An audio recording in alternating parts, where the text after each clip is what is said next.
Hello, and welcome to Composer's Voice. This is a unique session that we are doing today. It's a workshop for the Taishogoto with David Bohn. Native of Wisconsin, David Bohn received degrees in composition from the University of Wisconsin-Milwaukee, and the University of Illinois. His primary composition teachers were Joel Naumann, Yehuda Yannay, and William Briggs. In his career as a multi-instrumentalist, he has given world or American premieres of hundreds of keyboard works. The Taishogoto, also known as the Nagoya Harp or Peacock Harp, was developed in the early 20th century. It consists of multiple melody strings and a drone strings, which are fretted via a keyboard. But with that said, let's bring on David, and he can tell us a little bit more. Hi, David. How are you? Semi-conscious. Kind of a crazy couple of days. And the body's still playing catch-up from it. So, don't worry. We'll be an easy crowd. We hope so. So to date, between the two Taishogoto calls, I've gotten 17 pieces, and I selected 7 for today.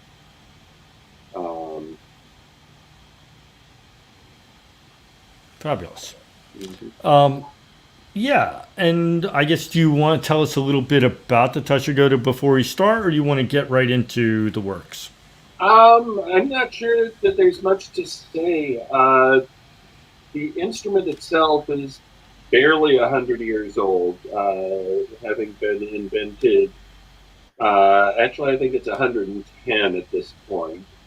110 years old, having been invented in Japan. I think around 1912, speaking from memory. Since its inception, it has been expanded a bit. Nowadays, it's normal to find 5 or 6 string versions of it with sometimes even electric pickups and so forth. The one I'm playing on today is an older model with only 4 strings. And no electronics, unfortunately. It's all right. We've got enough electronics to spare already.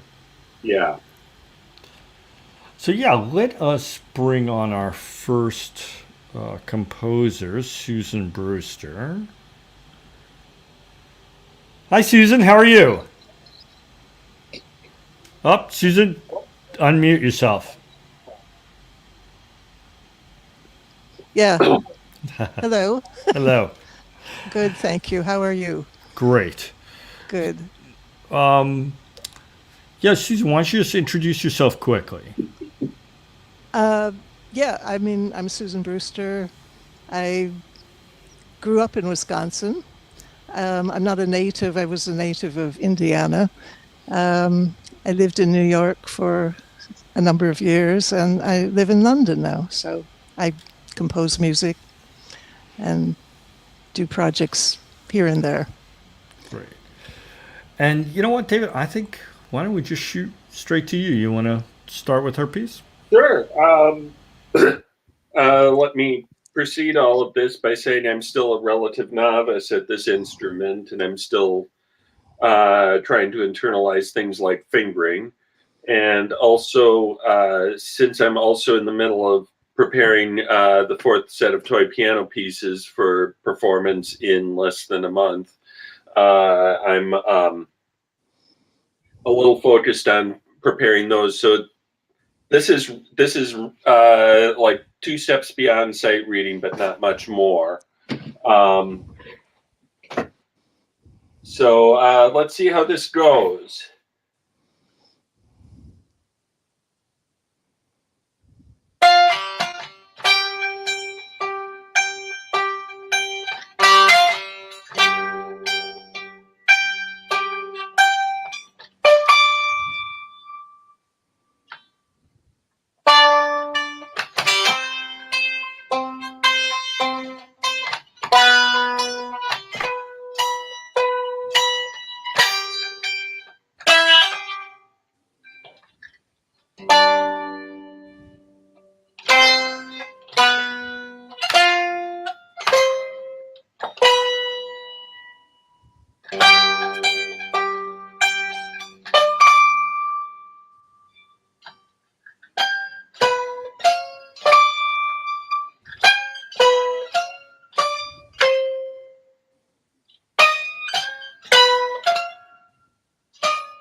Thank you.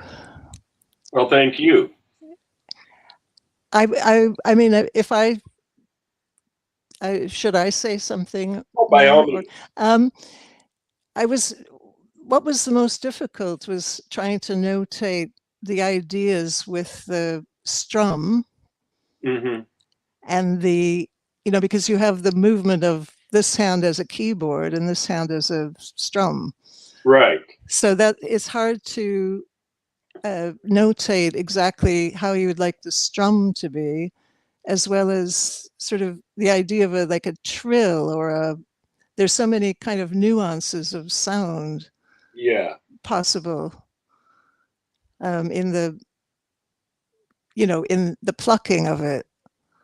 Mm-hmm. So it's trying to be precise, I guess, was the difficulty. Yeah. The only thing that I found technically problematic in the piece was the spot of trying to do the arpeggio across the three strings, because the distances, the three strings collectively are maybe less than a centimeter, maybe 7 millimeters total. Yeah. And trying to get a proper arpeggio across it is kind of problematic. Yeah, I mean, that's the thing. It wasn't exactly an arpeggio, but it was just a sort of not struck together. Just okay, so something sort more. Of, yeah, like okay. Just and also like the beginning of where it's a sort of trill. It's just a movement of back and forth on one key. Mm-hmm. So it's hard to express that in the notation. And I'm not sure if in the Taishogoto there are specific types of effects that they call, say like 4 different things that they label them, if you know what I mean. I'm not entirely sure, but I'm also enough of a novice, and I haven't really found a lot of instructional materials. And I think the only instructional materials I found so far is in Japanese, which I'm far from fluent in. Yeah, I can't really read kanji at all. I think that's the proper term. So yeah, I will admit that I ended up making kind of my own copy of things, mainly to differentiate between a pluck that involves all 3 strings versus plucks that involve single strings. You did an excellent job of notating the sounds you wanted, but I had to translate the notation into what I needed to see as a performer. And I'll be perfectly happy to share that with you after the fact. My copy right now has got all sorts of things penciled in on it so I'm not going to show it right now. But aside from just not being quite clear what you wanted with the quote-unquote arpeggio, it's all basically workable. It's all quite doable. So David, forgetting about like maybe traditional notation or whatever, what would you like to see on a score like that would help clear that up? What what I have taken to using is kind of a modified guitar notation, where you're using Roman numerals to indicate if you want single strings. So if you just want one of the upper strings using a Roman numeral 1, for the lower pitch string using a 3 or a 4, is the way that I normally go about it. I can actually show you. Are you actually using a pick when you're For playing? your piece, I was using my fingers. Okay. Because it was just a little bit easier to get some of the alternation. But this is, I don't know how legible this is, but that's an excerpt from a piece of mine where I'm alternating between just the lower and just the upper melody strings. Okay. And I'm using the 1 and the 3 to indicate that. All right. Okay. Again, I can send you my work copy of your piece, so you can see exactly what I was doing. But again, aside from that one notation situation, which I can't. Once again, as I said, you notated what you wanted to hear, and what you notated was perfectly clear as far as what the final result should be. I just had to tweak the notation so that I understood how to produce what you wanted to hear. And I'm sorry, I didn't mean to interrupt that. But David, I'm going to put Susan's score up. Maybe if you can just talk about that. Hold on, let me just do that.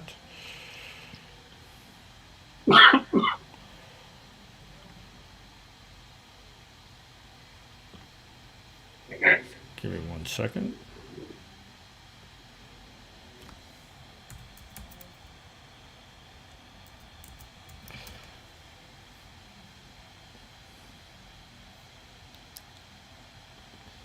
Because there's a couple people that were asking about the notation as well. Oh, okay.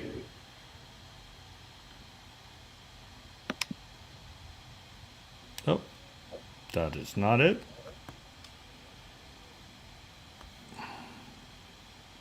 Hold on 1 second.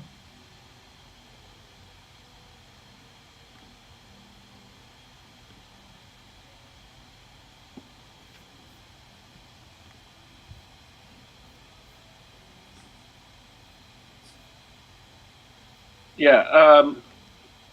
Noting RT Magica's Miss Simon's question about the notation.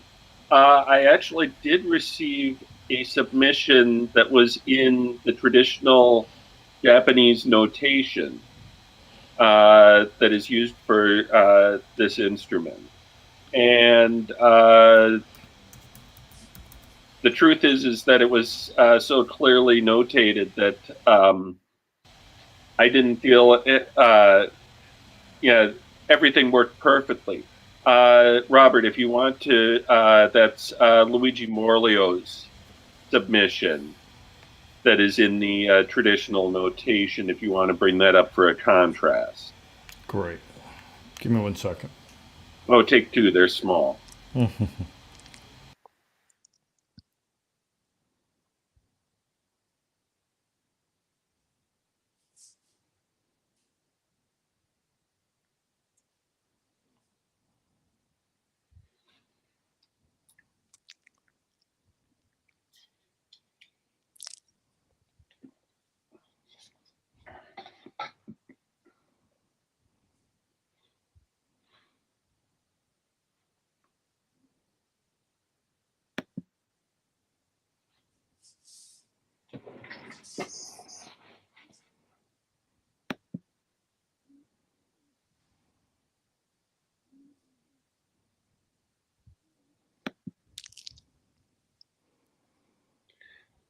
Oh, and in reply to a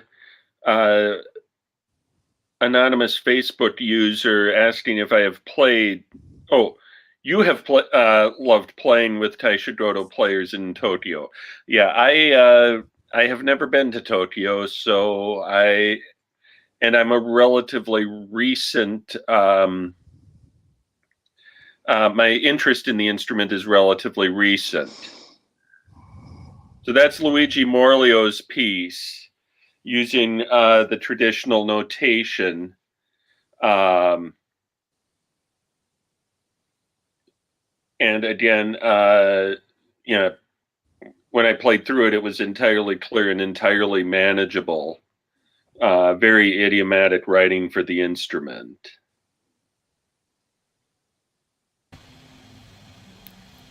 And here, let me put on Susan Brewster's.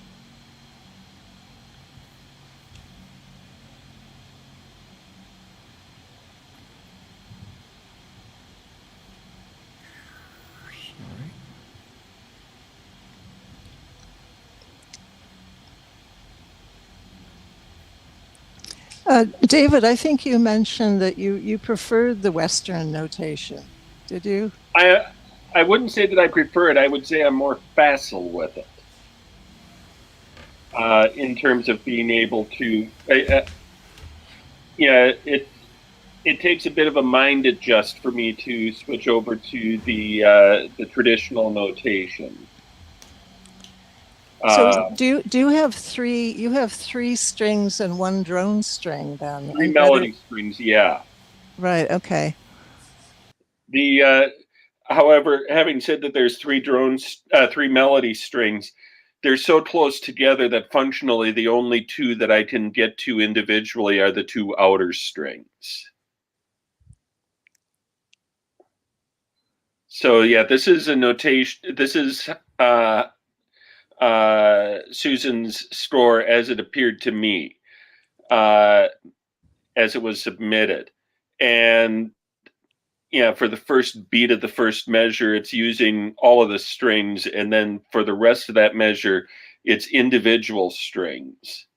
And it's, as I said, it's very clear what Susan wants to hear. But in terms of the Taishogoto, which normally only plays one note at a time, it's the octaves can seem a little confusing. I think, why I wrote that was because I have a Taishogoto, and on mine it has an octave, has four strings an octave apart. Mm-hmm. So that was supposed to be the octave that I notated. So right. if that's struck together, mm-hmm. then that's right. an octave. That's where it was, confusing if it should be notated in that way. Yeah. So, the top four strings are one octave. Mm-hmm. So if you strum, like I was using a pick, so if you strum with the pick, you get one octave. Yeah. If you see here, I've got the three strings with one wider string, with one heavier string for playing the lower octave. So that's entirely in line with what you were saying. Hey, David, do you want to just go over the range of the strings, the note range? I'm seeing the questions from Sylvia again. So it's a range of 2 octaves. The way that I am suggesting notating it is that it starts with the G below middle C, the same as the bottom string on a violin, and it goes up 2 octaves. It's fully chromatic up until high F, and then because the mechanism gets so close together, there's no F sharp.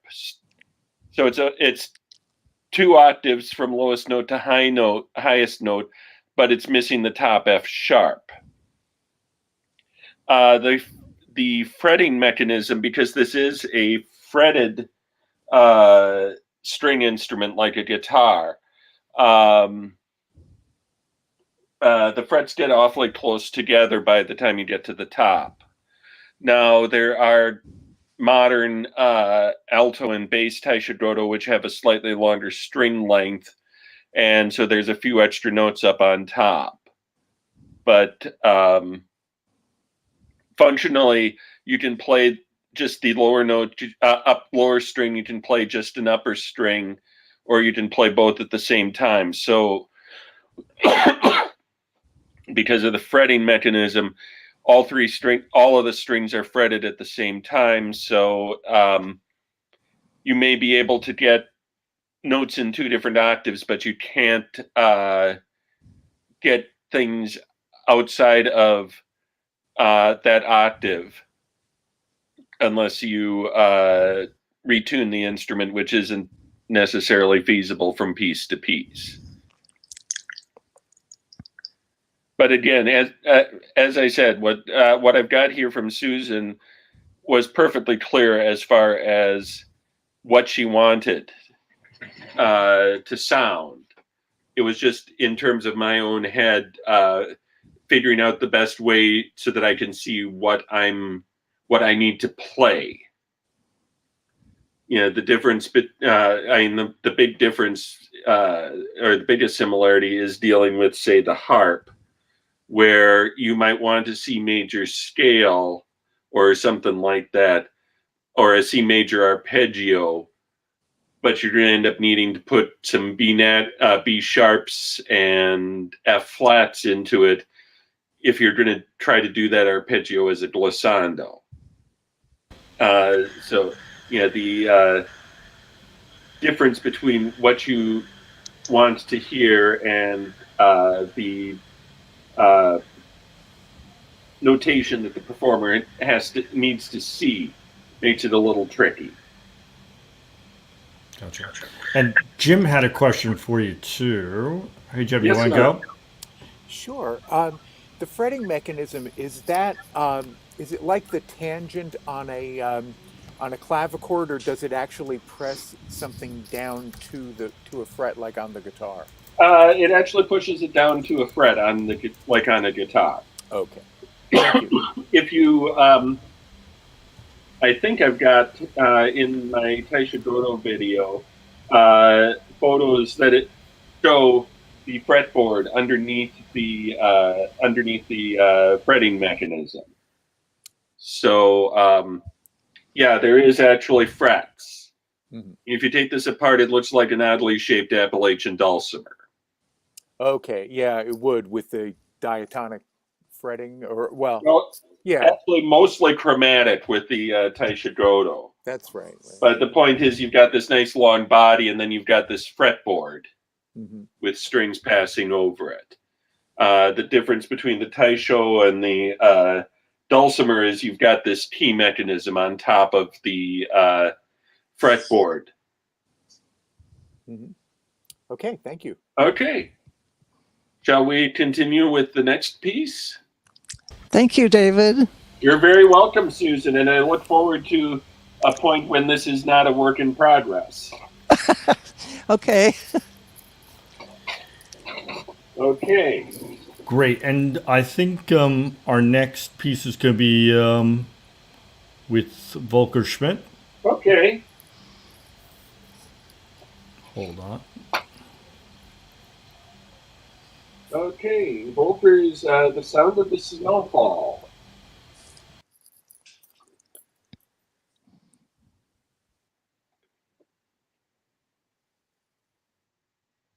Waiting. Okay.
Thank you, David.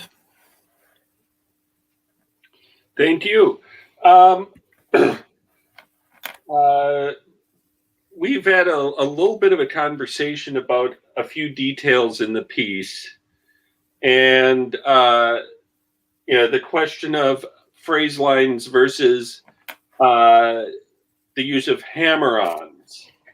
And for this performance, I used the phrase lines as indications of phrase, but you expressed interest in what the hammer-ons would sound like. So here's a little bit of the beginning with things plucked only once.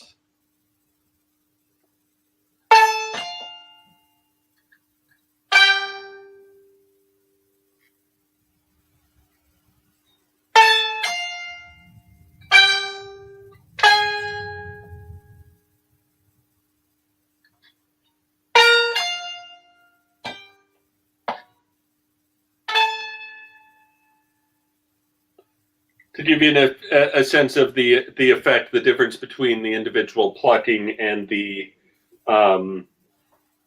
use of hammer-ons. I mean, just my thought is that I think the hammer-ons are a bit more effective with the eighth note dotted quarter groups in your score. Yeah, I think so. In the slow tempo, the pitches get lost also. So I think, Right. yeah. And your trill midway through, you end up with less of a fortissimo as you had notated it, and more of a sforzando with this pianissimo extension off of it. That may be exactly what you wanted. If not, I don't know. Well, question is, could this be a bit stronger? Could there be a way that this is a more prominent moment of the piece? So to have it really loud. I would have to, I'm not entirely sure what can be done in terms of short of rearticulation, because that's, I'm really pushing down on the D sharp to try and get that to sustain. And I think short of a, rearticulating it every so often, like, I'm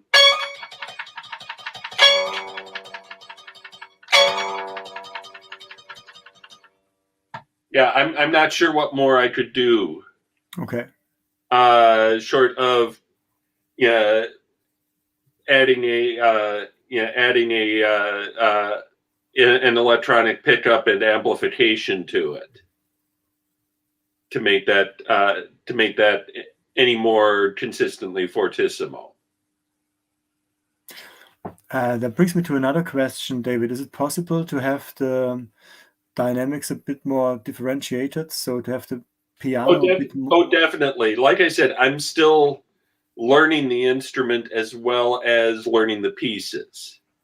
So certainly the differentiation between the mezzo pianos and so forth, that's something that I think as I became more facile with the instrument and comfortable with the composition would become more obvious and more clearly defined.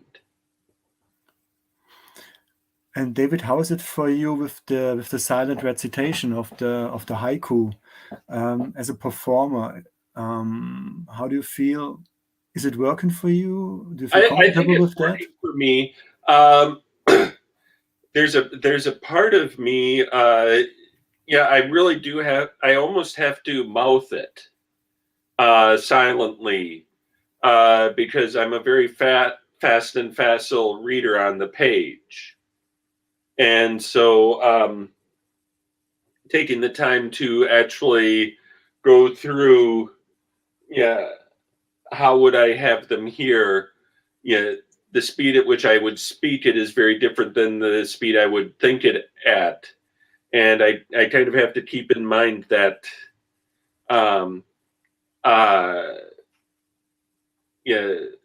the physical act of speaking. So chances are, I think in the long run, I might end up mouthing all of it rather than just simply thinking it, which could make for an interesting video performance. Well, for video performance, it could also make sense just to have the lines shown up as a text. What do you think about that? Definitely.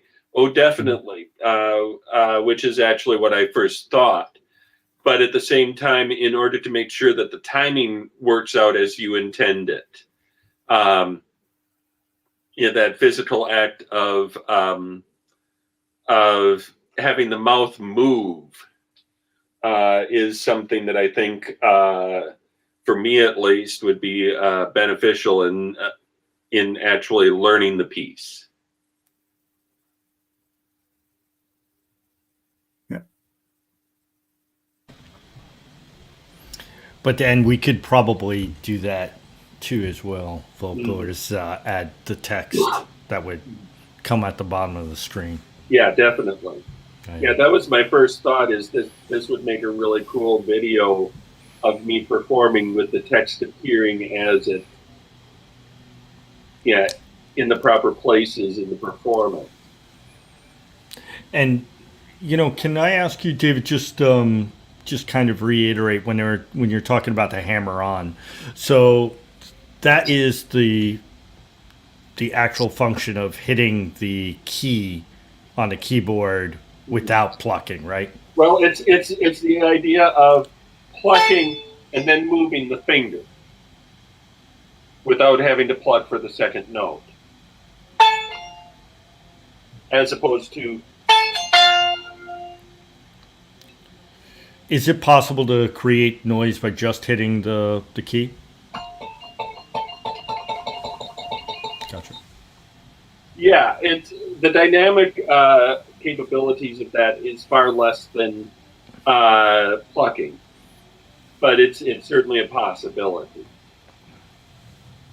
Great.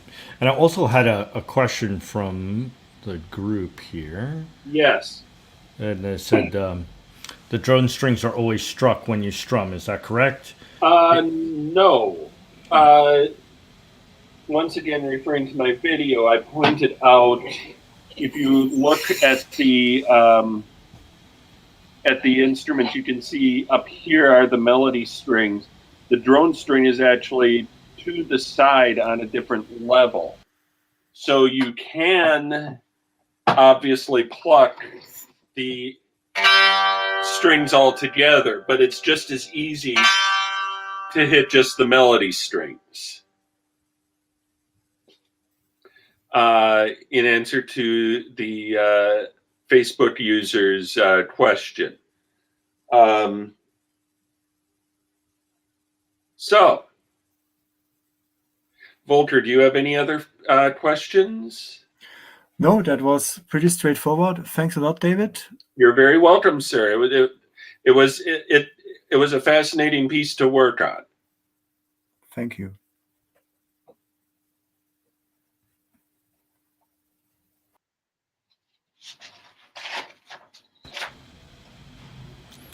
Great. And I think our next piece is going to be from Anna Brand.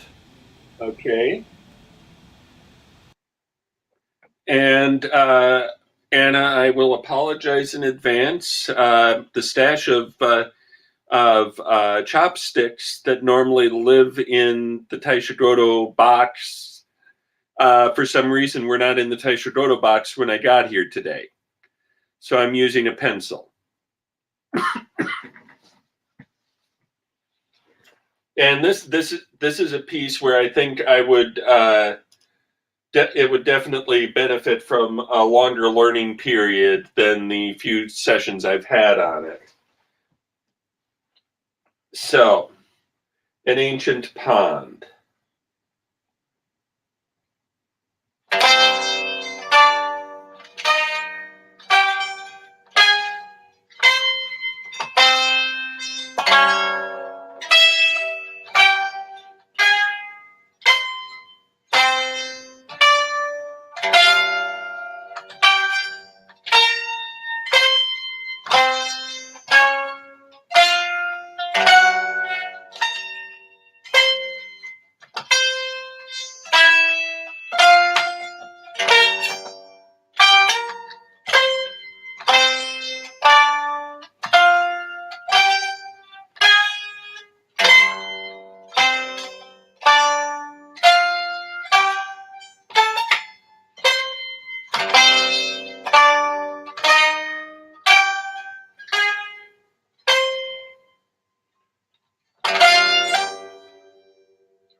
Okay, Anna, you need to unmute yourself.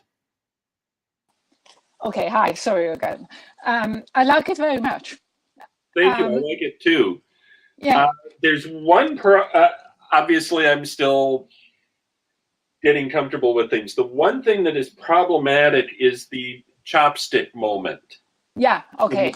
Because if you are simply doing that on the low G, that's fine, and plucking with the left hand. That's right. But the moment you have to hold the key down and pluck with the left hand and chopstick, it becomes awkward. Yeah, yeah. So whether you pluck and then do... Yeah, that would be fine. Yeah, right. I think that would be fine. If that gives you more time to do the tremolo. The chopstick a bit. Simplifies that whole thing. And like I said, as if you were doing it on the open strings. Yeah. However, I suspect, based on what I think I'm seeing in the score, as far as how you composed it, it needs to be that center G. It needs to be what, sorry? That middle G as opposed to the low G. Ah, okay. Of the open string. I'm thinking, based on what I think I'm seeing, looking at it as a composer, that central G is structurally important at that point. Yeah. As opposed to an open G. Yeah, displace it an octave won't have the same compositional importance that you intend. Yeah, yeah. So I would say offsetting it slightly so that it's after the pluck would make life a bit easier, because then it's easy enough to go. If I had a real chopstick that I could hold on to correctly. To just offset it slightly, that's easy enough to do. Yeah, yeah. It's just trying to do all of them at the same time. That's a little awkward. Yeah, yeah. Okay. Because you're also reaching underneath the keys to some extent to get to the drone string. Yeah, yeah. So do you think it would be easier for you to have the traditional notation for this? I don't actually. This works perfectly. It's just like I said, it's that one spot, and it's not so much a notation issue as it is a walking and chewing gum. Yeah. Or patting your head and rubbing your belly type of physical synchronization trick. Trying to get it, trying to do a left-hand pluck while holding on to the keys and then manipulating the chopstick all at once is just a little awkward. Yes. I think offsetting the chopstick moment, just for lack of any better term, a beat or two, would greatly simplify. Yes, yes. Well, I thought the chopstick was an idea that I picked up somewhere else on the internet when I looked for Taishogoto, and I saw somebody doing that, and I thought, oh, that's a really cool. It's a great effect. It's a great effect. I think that's in the middle of page. Yeah, exactly. It's a great effect. It's just doing that and the drone at the same time is a little tricky.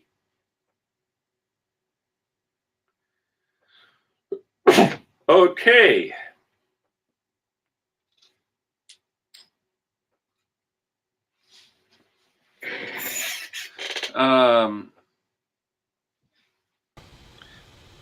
I'm sorry, I think Anna got muted just now again. Oh. Hi, Anna. Oh, wait, let's see. Oh, we lost you, Anna. Hold on, let me see if I can.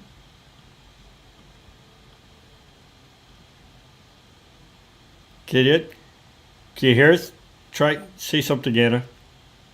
Nope. You know what? We'll bring you back. Don't worry.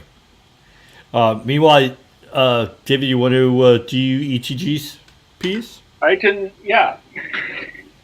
Is ETG able to hear? Yeah.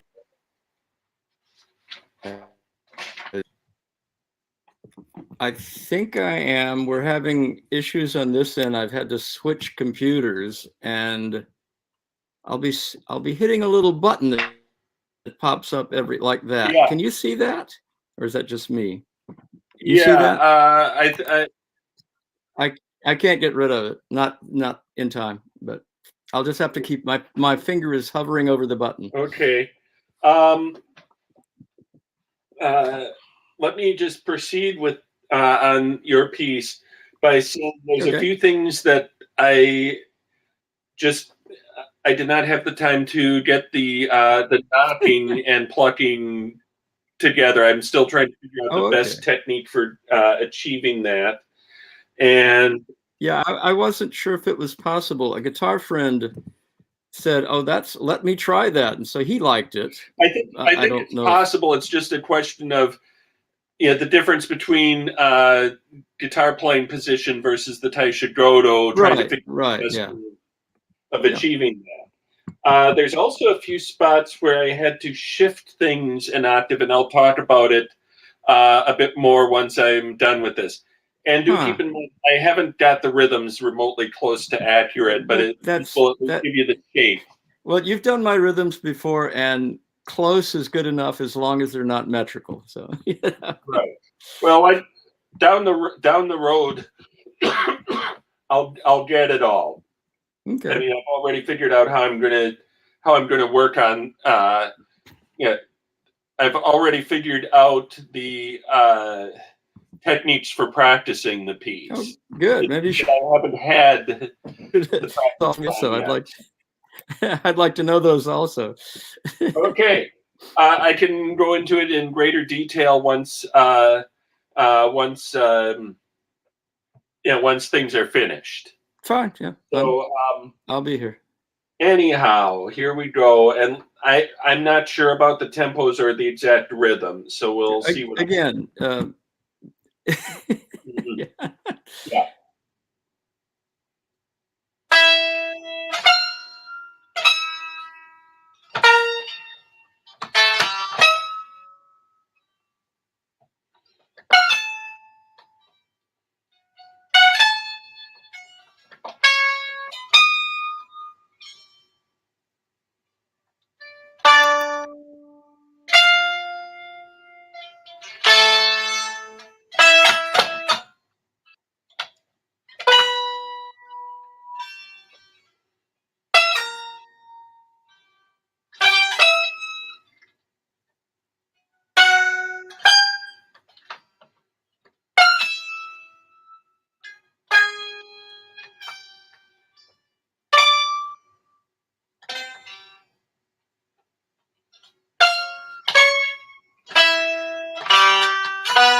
So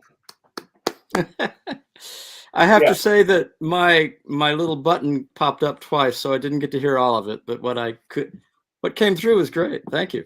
Okay. The difficulties in the piece, Robert, if you could bring up the score. There's a couple of spots where, because the Taishogoto is essentially a single string instrument with multiple strings, so it's like taking just one chorus off of a 12-string guitar or a lute. You do have to pay careful attention to the length of the fretboard and the way that the keys get closer together as the range ascends. Now, in measure 2, you've got a high F followed by the low A. Right. Obviously, the idea being that you would hold both down and then release. Right. Which, unfortunately, when you figure out where the low A is, I'm doing well if I can hit the F or maybe the G a sixth or seventh above. So trying to reach the octave and a sixth above, yeah, it's possible to do it fingering with the right hand, but it is extremely awkward because then it makes the plucking that much harder, especially trying to get a fortissimo out of it. Well, isn't that also the knuckle strike? That's also a knuckle strike at that point. So I think if you don't try to do the upper note at all and just get the strike, maybe that'll be enough if it's bright enough. Sorry. The strike. Like I said, I'm still trying to figure out the best way of getting the knuckle strike in there, and right, yeah, it's still not working for me quite yet. Yeah, things are cutting out. Things are cutting out on this end, so I missed a good bit of whatever you just said. Sorry. Yeah, it's like I said that the knuckle strike is still something I'm trying to figure out the best way. Right. Yeah, you had said that earlier. I'm just wondering if that interval. You said you reduced the upper note by an octave. Is that what you did? I raised the upper. I raised the lower note. You raised. Raised. Okay, so it's just a seventh now. So it's just a sixth at that point. Or I could take the upper note down, which would make it a sixth down here. Which is either way is reachable. Yeah. The octave in the sixth is kind of awkward. And similar. It may also. Are you still hearing me? I'm not hearing you. Now we are both gone. Hang on. As for this, I'll give thought about that. To what the intention was, that sort of sudden crack with the knuckles. With the pitches, of course, because the pitches follow with the sequence of the melodic. I mean, the intervals in the melody thing. Yeah, it's something to ponder. Yeah, okay, and that goes for each of those that have the knuckle strike. Is that correct? Now, some of them are doable. If you look, you've got one of those in 3, 4, 5 measure 6 with the high. High F to E. With the E. That's easy to do, as is the F sharp to G 3 measures after that. Okay, so it's the distance of the interval that's the issue. Okay. Well, especially when you're dealing with the bottom, like the low G sharp, notes, low A sharp range. There's only so far I can reach. Well, whichever, if you're dropping the top octave or uppering the lower octave, if that's the correct word, whichever works easiest for you, it's still a sixth. So we can work through a lot of these details. Okay, I've lost things again. I'm back? Here. Are you here? Okay. I'm always here, unfortunately. I can hear you just fine. Okay. So I'll just keep hitting the button when it pops up. So right. I apologize for that, everyone. Yeah, it's something that we can work out in greater detail privately, as far as what needs to be shifted, what needs. I'm really looking forward to working on this piece in much greater detail. It's just a matter of basically 1, 2, 3, 4 spots that are a little awkward. And 5 spots. Yeah. Well, I mean, so it's the way you performed it just then seemed, I mean, again, the rhythms, as we said, they're very precise and you should get them perfectly, but I don't expect anyone to ever. My groups in New York never got them perfect and they sounded wonderful anyway. you got the gist, and that's the main thing. And the intervals, of course. That's because I didn't want to make it sound like someone wrote something for Taishogoto that could have been written 2 centuries ago. So exactly. yeah. Now, question about that very end thing.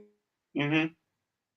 I'm not sure what you're doing there at the end, where you said there's not enough room to use I think I'd said a bottleneck at one point, but you did something. I couldn't quite tell what was going on. Oh, I was plucking the wrong side of the bridge. Oh, because I tried using the pick against the strings, and what I found was I couldn't really do much of anything aside from damping the strings in the process. And you're going from left to right, not across, right? Well, I'm going when I pluck the G, I'm plucking across, but then I'm just reaching random notes behind the bridge. Ah, okay. Yeah. Hang on, I got to hit the button again.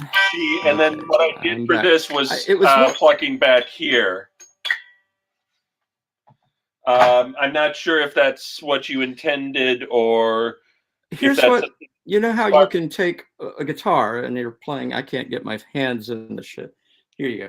And if this is my left hand. Okay, so you normally play up and down, but there is a scrape the string this way. For a guitar with a wound wound string, it goes. But on this the Taisho, they're not wound strings, so it should just kind of give you a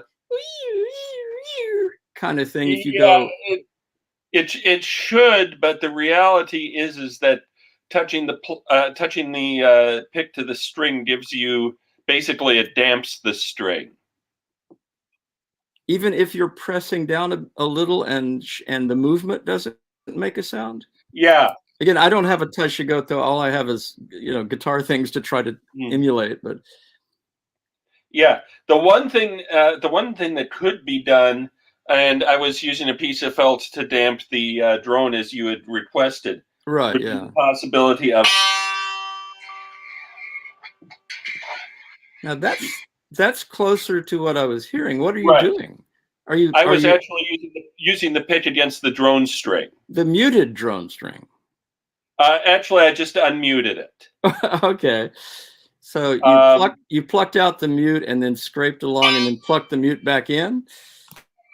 Well, I'm asking if that's what you were doing. I can figure out a way to make that work. Okay, I lost the last sentence. I'm sorry. Try again, please. I can figure out a way to make that work. Okay, good. So yeah, I wish the piece could be long. Because I wrote this for the 60-second call. I wish there was more time to put in more of the noise things that I was thinking. You were asked earlier about whether it made sound, even if you didn't press it down or you just clattered the strings and things. I didn't have. There wasn't enough time in the 60-second version to get that off. But I know that feeling. I know that. Yes, I'm sure you do. You've done 60-second ones before. I know. Well, many years ago. Okay, I've lost you. Hang on. Okay. Many years ago, the Vox Novus people arranged something with Robert Dick. Oh, nice. Yeah. 15 Minutes of Infamy. And I went to the library and started trying to digest Robert's book, The Other Flute. Mm-hmm. And ultimately, what I ended up with a ton of sketches. And what I noticed was that nearly all of the sketches that I had kept kind of trying to melt into each other. So I used the sketch that was standing on its own for the piece for Robert Dick. And then a few years later, I wrote for another really excellent flutist, a 6 or 7 minute piece for flute and fixed media that used all of the other sketches. Yeah, very good. Very good. Departure. Right. That's the don't throw anything away issue, right? Mm-hmm. And Camilla Hoitenga, the other flutist, did an absolutely phenomenal job of the piece. The multiple times that she performed it. Did that use the slide head joint? No, it did not. Camilla Okay. doesn't have one of those. Yeah, I was wondering. That's not a standard issue flute. Well, I first met Robert back in the 90s before the slide head joint became a thing, and he already had a couple of other head joints that he had custom built. Yeah, I knew that. Yeah. So I was aware of some of the special effects things that he had that were not common practice, right, amongst flutists. So my piece limited itself to the things that one could play with just the standard flute, right? Mm-hmm. Right. But even then, it asked for quite a lot out of the flutist, and Camilla was just absolutely fantastic at everything. Well, good. I just have a note which is not about that instrument. It's about the instrument. I mean, about the name of the I lost it again. Yeah. Is it okay? Are you back? Yeah. It's Taishogoto. Okay. The long O means it's twice as long as the other O's. My wife's Japanese, so I get these little lesson things. Taishogoto. It's not Taishogoto. Right. That's not the first Japanese instrument name that I've inadvertently slaughtered. So no, I don't speak. I only know maybe 15 words in Japanese, but I'm often corrected. Which is about 7 more than I know. Oh, very good. And Yeah, most of the ones I know are food related. Yeah, of course, the food ones. Of course, you have to know okonomiyaki, of course. That one, and the most important one is Hirone. Sorry, I can't do it. Hirone no jikan, which is nap time. Very important. Well, there's also Doki Benjo. Okay. Which say it again, please. I lost you again. Sorry. Doki Benjo, which translates roughly as "Where's the restroom?" I got it. Yes. Yes. Always very important. Yes. Yes. Oh, See, yeah. the problem.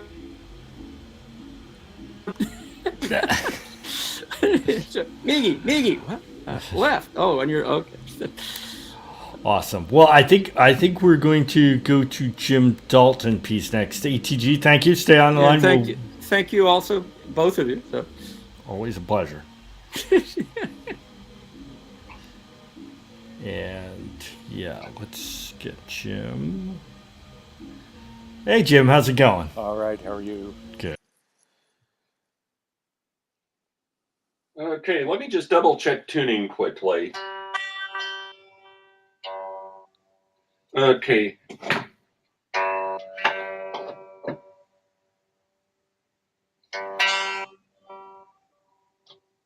Okay.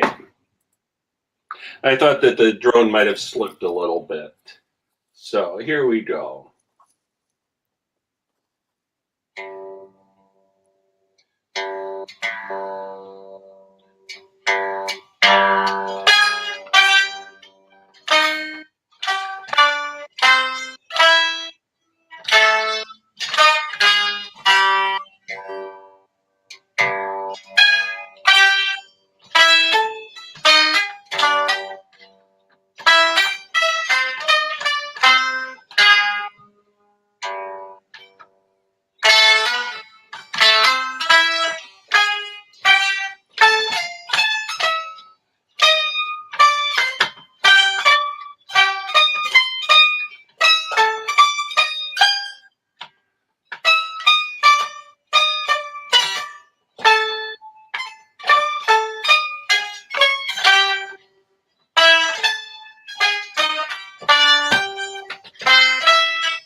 Great, thank you.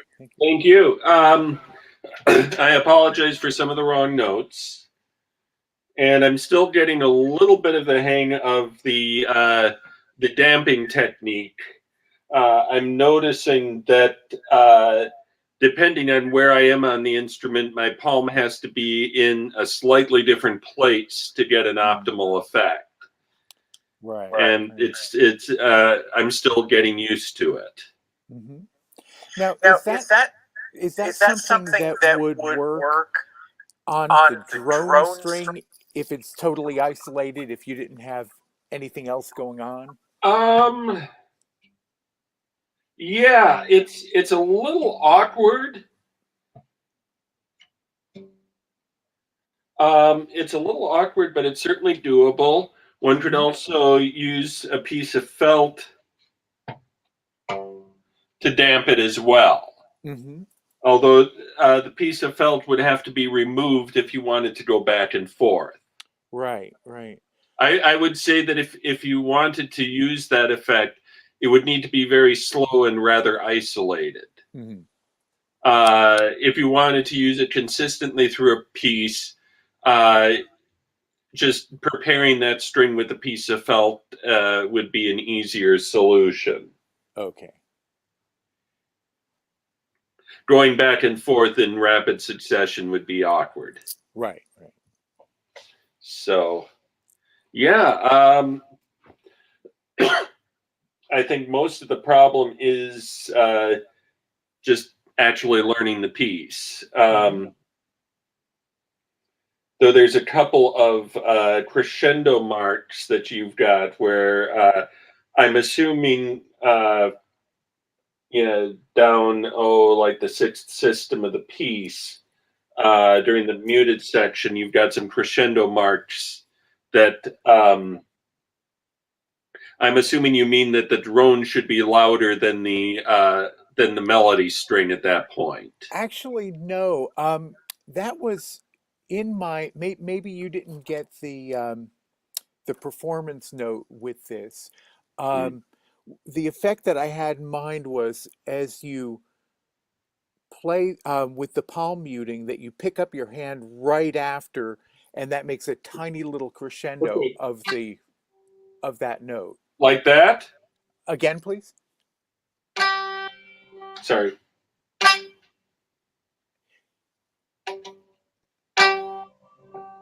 Yes, Like, it's hard. It's hard to hear if it's coming through over the internet now. Okay. Yeah, I probably should go back and look at your performance notes on that. If you don't have it, let me know and I'll send it to you. I probably do. It's just that I think that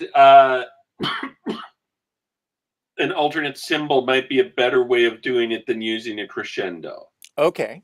But sure. Aside from that little detail, yeah, piece works entirely. Great, thank you. So.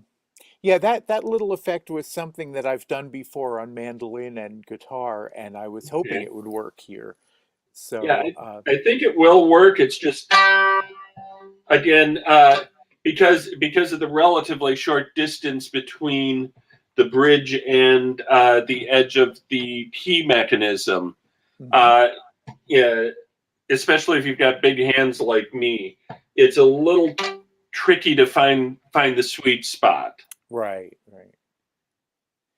So, slightly different question, not really related to this piece as much, but if you were going to do a tremolo, especially say a pianissimo or piano tremolo, would you rather do that with a pick, or would you rather do it with, say, your index finger going back and forth? Well, the honest truth is, given that I'm really, I am so not a plucked string performer that I don't know. Mm-hmm. There's another piece that was submitted that I decided to hold off for the second workshop so that I could fully research it and practice that technique. Mm-hmm. Yeah, I've always been more of a bowed string than a plucked string performer. And while I can do a few things on guitar, my guitar technique is pretty abysmal. So, yeah. Well, let me know what you decide when you when you've done that. Yeah, if I ever get a good decision on that. I appreciate it. Well, thank you, Jim. I loved your piece. Thank And before I bring everybody back on, I guess this is a good segue into the second workshop. So everybody should know that this is the first workshop we did with the first call. There's another call out. I'm gonna put it in the comments right now, but let me also hold on, create a little banner.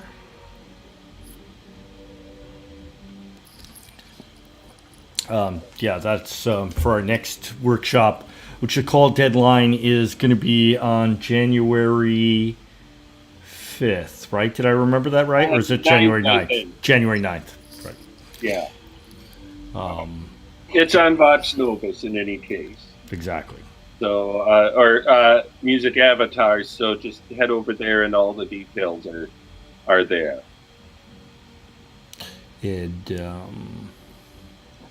Let's bring everybody back Yeah, on. it seems like. Hi, everybody. Hello.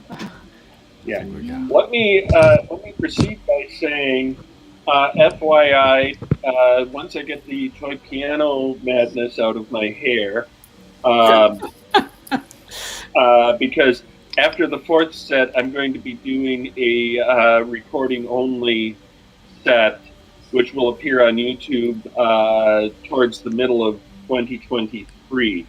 Once I've got that all settled, I will be starting to work on recording the longer Taishogoto pieces that aren't really eligible for the 15 minutes of meditation and contemplation. So you will get a proper recording where I'm not goofing things up and my technique. It's not popping up. So, we should talk that. So these workshops has all been like an introduction for the Taishogoto. I hope I said that right. And working up to our 15 minutes of fame that we're doing for this instrument. With that deadline's on May 31st of 2023. So if anybody wants to, sort of get their feet wet and write some ideas or some interesting techniques or whatever, and then workshop it, that would be a great thing for as a precursor for the call. Right, David? Yes, definitely. And that call is also up on Music Avatar. Right. And for Anna and Jim and Volker, perhaps, if you want to write something shorter for that call, I would be perfectly happy and thrilled to do the pieces. Like I said, we've got all sorts of. We got a number of submissions for the workshop where, kind of like Jim's piece, all I could say was good job. And obviously for the workshop, I wanted something more to be said, something to be worked through. And so hopefully a lot of those people will be resubmitting the pieces for the meditation and contemplation call. And David, Sylvia also had another question. She was just wondering what kind of extended techniques, if any, do you like performing on the instrument? Since I'm still getting used to the instrument, I'm willing to try just about anything. I think the ones that work best for me so far are things involving alternate pick materials, For example, I've actually got a couple of large erasers that work quite nicely as a softer pick.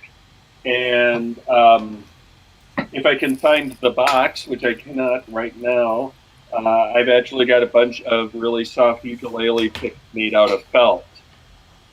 So alternate picking materials, alternate the use of a bow, for example, would be a possibility. Although you have to keep in mind that the bow really only works on the melody strings. There's no way to get the bow to a drone string at all. And would that bow just be on one of the melody strings, or can it? Oh no, you could do all three.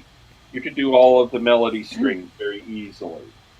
What type of bow would you need?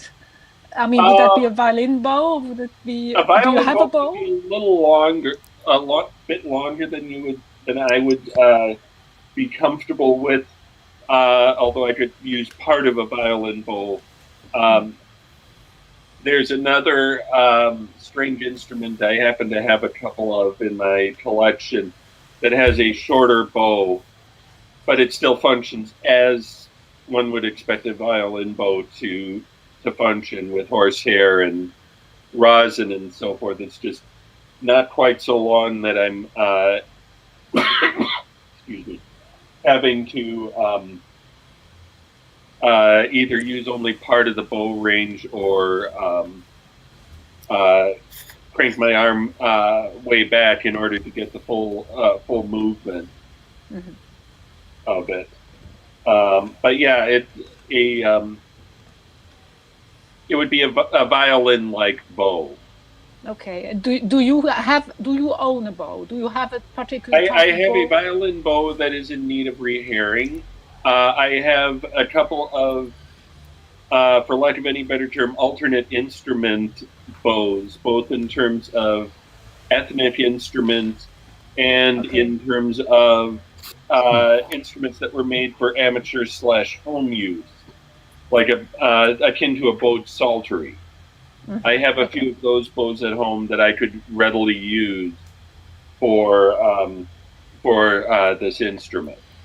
That would work beautifully. Okay, thank you. Striking the strings with a variety of materials, whether it be the chopstick that Anna requests, or I actually have a slightly larger, heavier piece of wood that happens to make a very nice percussive noise, is also quite doable.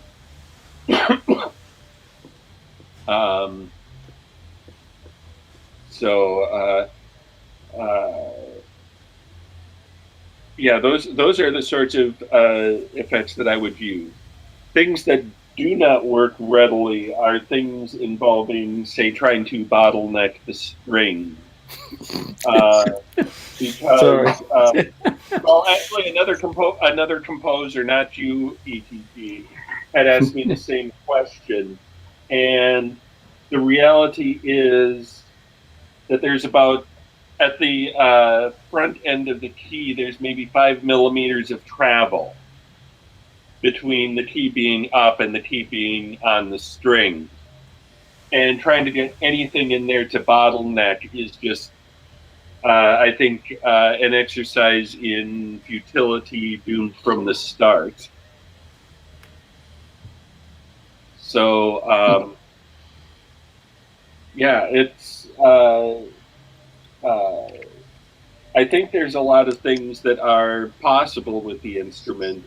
That said, it is also an instrument that was designed specifically for the amateur market. And if you look at what Taishogoto repertoire is out there, looking on eBay and so forth, it's largely arrangements of Japanese folk tunes and pop standards, and not really what we would consider necessarily new music. Well, even better that we're doing this. hmm And yeah, I actually had this question with someone else I know related to the use of non-Western instruments in other types of music. Um, Decades and decades ago, I had an opportunity to buy a sitar, and I was like 14 at the time. Ultimately, I did not, because the immediate nightmare question was, how in the world were we going to get it home?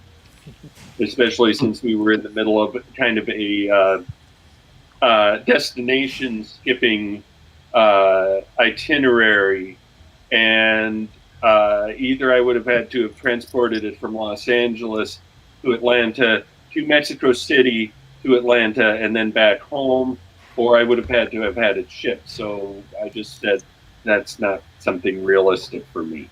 But in the long run, I'm glad that I didn't, because the more I learned about classical Indian music, the less comfortable I was with the idea of trying to integrate it into into a Western milieu.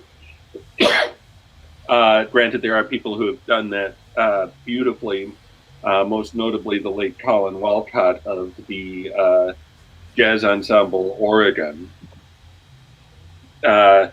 And I think Tom Piercy's work with the Hichiriti is also amazing. But my feeling with a lot of these instruments is I don't know enough to know what I don't know. And so one of the things that interested me about the Taishogoto, as opposed to some of the other Japanese instruments, including the ones that it's supposedly based on, was that this was an instrument with basically no history. Being only 100 years old, it doesn't really have the repertory and the performance history that the Hichiriti or the Koto or the shamisen have, or the sitar have. And thus I felt more comfortable with the idea of, as a friend of mine once put it, bending it to my needs. That I didn't have to worry about, there's 500 plus years of history on the shakuhachi. Let's just ignore that and honk a bunch of people off in the process. So that's partly why I became interested in the Taishogoto as a potential for new music. So it's also a chromatic instrument, which is not something that many ethnic instruments also true. do. Or you will, as in many traditions, microtonal. There is a call up from on Music Avatar, 15 Minutes of Fame for the group Tala Rouge. And because one of the performers was Iranian, I wanted to incorporate something out of the Persian classical tradition, which they've got this huge, amazing tradition. And as I started researching the various modes of it, I got a hold of an amazing book whose author is escaping me.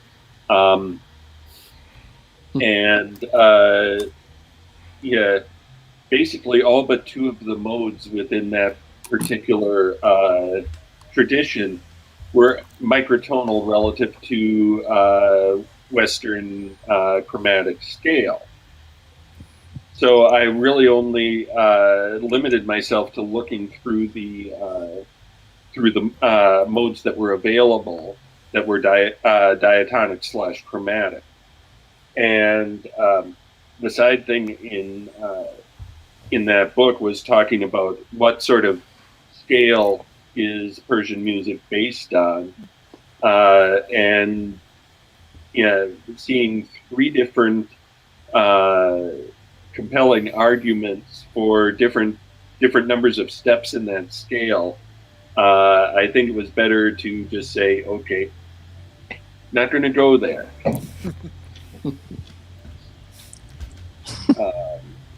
If anyone is curious relative to the Tala Rouge call, I will once I dig up the name of the book and the title of the book. It's a part of the Cambridge Studies in Ethnomusicology series. I'll be happy to post it in the comments on this. Yeah, that would be great. If you haven't investigated the Persian tradition, it's well worth your time. There's an awful lot of amazing things to be found in the traditional Rusha that is basically the repertory. Well, I always found it like, there's a long-standing tradition of sort of borrowing and exploring, other than Western music, but not just. It doesn't just have to be, Western. It could be different styles or aesthetics or instrumentation. Anyway, I'm big into electronics, and even all that, has another like whole world of sound to sort of explore and experiment with.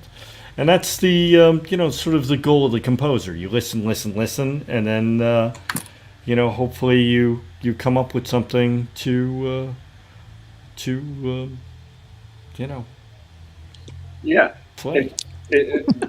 Very, very definitely. But part of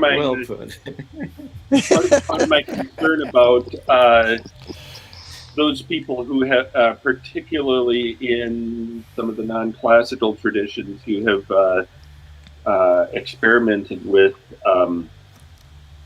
that sort of thing, one also runs into the possibility of cultural appropriation and what I also refer to as musical tourism. And I feel that any ethnic tradition that I connect into is I have to show it respect. That it's not just enough that I'm respectful of the Western classical pop tradition that I have grown up with, but I need to show a similar respect to anything I might borrow from elsewhere. So, greetings, Paul. Hi, I'm so sorry. We had an emergency here at the house. No worries. I could go back our and yard. just play some or all of Paul's piece, if that's acceptable to you, Rob. Yeah, perfect for me. Okay. Oh, that'd be so cool. So I'm so sorry. Okay.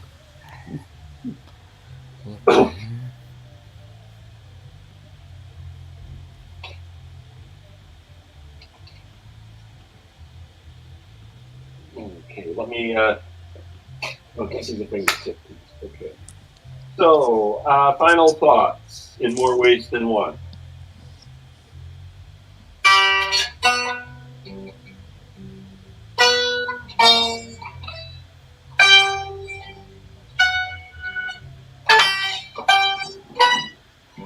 Low battery.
So Thank you.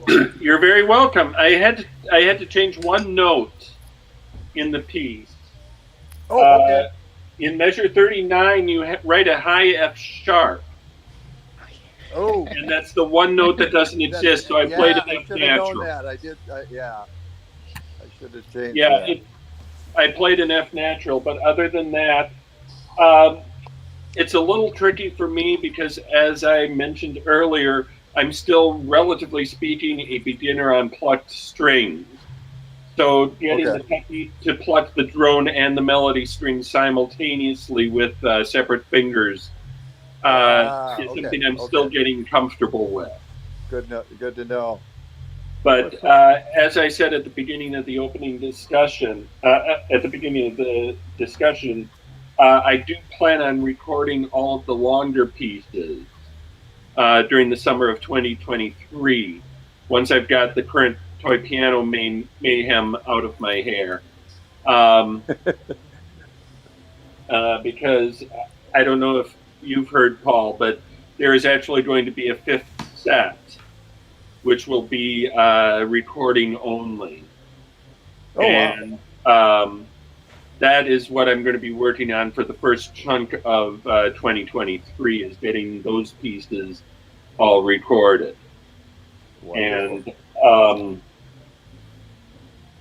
And mainly because I'm too chicken to dare try playing them live in person. I'm not that. I would be too.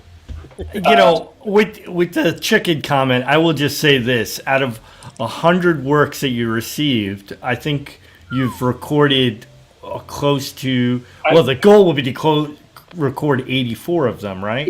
80. I'm saying 85, give or take. Yeah. So it's it's a definite majority, and at this point, I'm in the area of about 53 that are in the can. I'm going to do another recording session this coming Wednesday, possibly into Thursday, to try to get closer to the 60. Wow. I've got 4 that I need to re-record. I've got 2 that I haven't touched yet, and there's 2 yet where I'm waiting to hear from composers. So, yeah, I'd say 53, give or take, that are in the can. Wonderful. Wow. And not the trash can, right? No, in the tape can. To use old school terminology. Keep in mind that I learned my electronic music techniques on one of those wall model Moogs.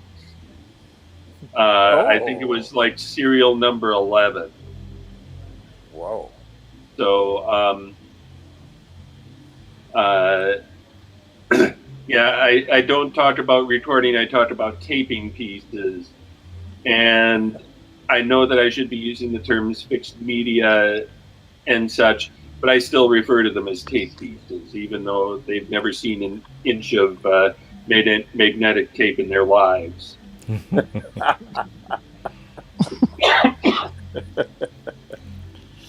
So, Yeah. and Paul, your piece is obviously longer than the 60 seconds for the 15 minutes of meditation and contemplation. And I hope that you will consider writing another piece that would fit that call. I will do that. I definitely will do that. And Excellent. it's nice to hear how this one came out. And Mhm. I'm going to catch the YouTube of everybody later on because I want to hear everybody else. Excellent. Too. So, yeah, you can count me in for sure. I think it's. And I believe we had one composer who just did not manage to make it at all. Oh. And I'll be contacting him separately just to bring him up to speed on everything. Wow. Well, I really appreciate this. You know, it's such a wonderful opportunity, and I love to write for unusual instruments, especially ones I had no idea that existed. So I know that feeling. I know that feeling. I've got a sizable list of instruments I would like to own as kind of my dream collection. And I actually had an opportunity to buy one of them on eBay. The starting bid was $10, which is less than 10% of what they normally run. That said, I didn't get it. Someone outbid me. Oh no! But yeah, there's many more things I would love to add, but first one has to get this stuff. Well, thank you so much. Okay. And you too. Thank you. Oh, it's a pleasure, Paul. Best always. wishes to you all. Thank you. And Thank you. And thank you everybody for being part of this. And I hope to see you all for 15 minutes of fame. And just that's the YouTube link for David's up and coming last fourth set of 15 minutes of fame for toy piano. Please don't miss that. It's up in December. Yes. Fourth concert. Correct. And we'll see you all for the next one. Yeah, thank you. Okay. Right. Thank you so much. Bye-bye. Thank you very much. Take care. Bye. Take care of your cold. Oh, it's my sinuses going nuts. Oh, okay. It started yesterday. All I can say is the cough is better than it was yesterday, but Yeah. Is it snowing there now, or? it was snowing rather vociferously about an hour before this started. So, Oh, okay. Well, stay even warm. given the sunlight outside, I suspect that it may have melted by now. Oh, lucky you. Yeah. So, All right, everybody. Okay. All right, Thank thank you, you. everyone. All Okay. right. Bye-bye. Bye.